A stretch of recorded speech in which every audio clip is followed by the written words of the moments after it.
Pour ne rien manquer, abonnez-vous maintenant. L'édito politique, justement, c'est avec vous, Arlette Chabot, sur ces motions de censure. Bonjour. Bonjour. Est-ce que le gouvernement peut être renversé? Alors, aujourd'hui, en tout cas, ce qui va se passer est assez révélateur de ce qu'est la vie politique française. Tout tourne autour du plus petit groupe parlementaire de l'Assemblée, le groupe... L'IOT. Voilà, vous avez appris l'IOT, ils sont 20 députés, c'est le groupe Liberté Indépendant, Outre-mer et Territoire, jusque-là inconnu. D'ailleurs, tous les députés sont inconnus dans ce groupe, mais c'est intéressant. Ce sont des ex-centristes, donc des élus corses, des élus d'outre-mer, avec un héros. Il s'appelle Charles Amédée Dubuisson de Courson. Il est aristocrate, républicain, élu depuis 30 ans de la Marne. C'est son 7e mandat. Tout le monde salue son intégrité, sa rigueur. Il est spécialiste, effectivement, du budget et très soucieux des libertés. Alors, ce groupe central, le gouvernement s'appuie dessus depuis le début de la législature pour faire voter un texte. Il grappille quelques voix. C'est aujourd'hui celui qui va rassembler tous les opposants, effectivement. Il espère, en tout cas, au texte contre les retraites.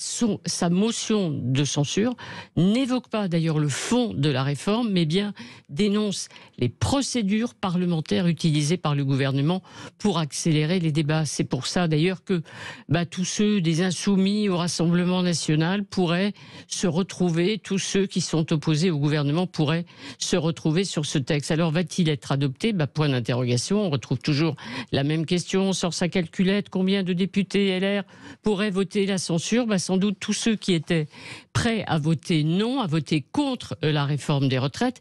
Et puis surtout, Elisabeth Borne d'ailleurs leur a donné une sorte d'encouragement.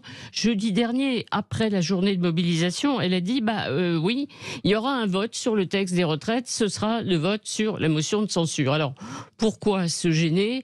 Le gouvernement a pris un risque, le risque de dire pour s'opposer à la réforme des retraites, tant pis, prenez le risque de renverser le gouvernement. Ça n'est pas rien et c'est encore une drôle de communication. Oui, donc on le disait, ce sont les LR qui sont en position d'arbitre. A priori, il n'y aura pas assez de voix des LR pour renverser le gouvernement. Il en faudrait au moins une trentaine et on n'y sera pas. Mais on est très prudent aujourd'hui. Sait-on jamais. Alors comment le président de la République pourra sortir ensuite de la crise et relancer son quinquennat? Parce qu'il a dit hier soir qu'il voulait aller jusqu'au bout de cette réforme des retraites. Oui, ça fait comme une déclaration un peu provocatrice à la veille, effectivement, des débats sur la motion de censure. On sait que le président est pressé de tourner la page, il l'a déjà dit à plusieurs reprises. Il a d'autres réformes, d'autres projets en tête, mais ça va être difficile.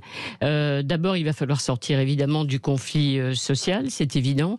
Deuxièmement, on sent bien que la colère qui visait juste le projet de réforme des retraites se déplace et c'est maintenant lui qui est visé par les manifestants directement. On a déjà entendu, on se souvient qu'il y a quelques mois, quelques années maintenant, au début des Gilets jaunes, on entendait déjà dénoncer dans les rues un président qui ne sait pas écouter les Français, qui n'est pas donc très attentif au pays. Et puis la vraie question de fond, c'est pourra-t-il continuer à gouverner Emmanuel Macron? Il a une majorité relative. La mission d'Elisabeth Borne, c'était de trouver des majorités sur chaque projet. Ça ne marche pas, ça ne marche plus.